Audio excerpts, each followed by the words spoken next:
If your bees suddenly seem busier than ever, if they're bringing in loads of pollen and your hive population is exploding, you might be right in the middle of the June nectar flow.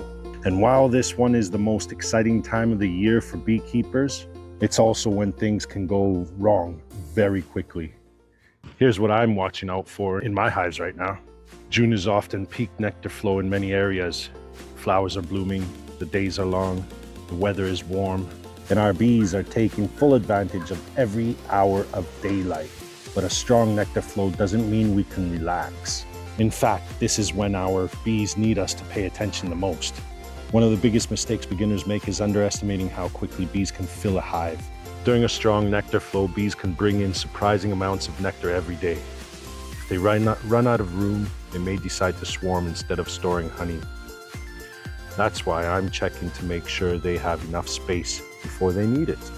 Because I'd rather add a super a little early than one inspection too late, as I did in that red one behind me there. Just because you've added a honey super doesn't mean the bees are using it.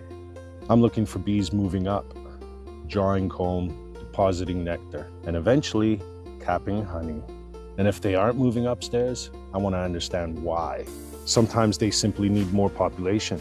Sometimes the nectar flow hasn't really started. And sometimes the bees know something we don't. A heavy nectar flow and a booming population often go hand in hand, and booming populations can lead to swarming.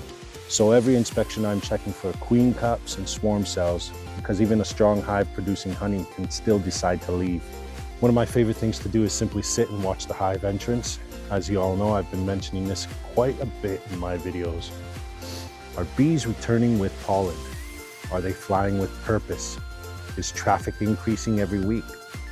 The entrance can tell you a lot about the health and strength of the colony without even opening the hive. During a strong nectar flow, bees usually prefer natural nectar over sugar syrup. Sometimes beginners panic when bees stop taking feed, but often that's actually a good sign. It means nature is providing what they need. I've actually stopped feeding my bees about a month and a half ago. The bees are choosing real flowers over sugar water, in my area at least. And honestly, that's exactly what we want. Don't ignore varroa mites. This one is easy to forget when everything looks great. Strong colonies can still have mite problems. Healthy looking bees don't always mean healthy bees. That's why I'm continuing to monitor mites even during honey season. If you've noticed, when I'm going into my hives, you'll see that I have the varroxin strips in there. That seems to be controlling the population, because protecting the bees now helps ensure they stay strong later in the year as well. Boy, I got this lighter bee suit on. It actually makes a difference in this warm weather. We're getting 30-degree weather out here. June is one of the most magical months in beekeeping.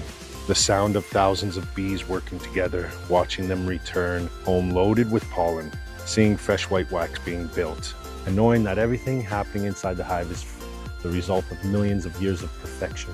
So if you're experiencing the June nectar flow where you live, enjoy it.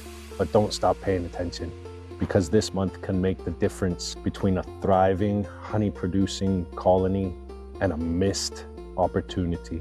Let me know in the comments, has your nectar flow started yet? And what flowers are your bees working right now? I'll see you at the hives.